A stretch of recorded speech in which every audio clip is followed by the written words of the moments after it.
Hello everyone, আজকে আমি আপনাদের সাথে শেয়ার করব বড়ই মাখা রেসিপি।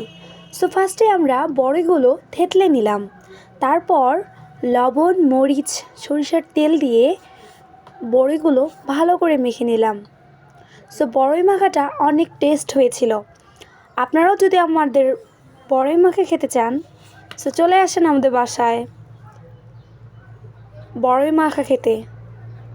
সো বড়ই মাখাটা কেমন হয়েছে কমেন্টে জানাবেন। Bye bye. হ্যালো এভরিওয়ান, আজকে আমি আপনাদের সাথে শেয়ার করব বড়ই মাখা রেসিপি।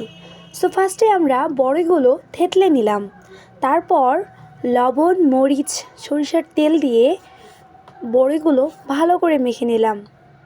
সো বড়ই মাখাটা অনেক টেস্ট হয়েছিল। আপনারাও যদি আমাদের বড়ই মাখা খেতে চান, সো চলে আসেন আমাদের বাসায় বড়ই মাখা খেতে। সো বড়ই মাখাটা কেমন হয়েছে কমেন্টে জানাবেন। Bye bye.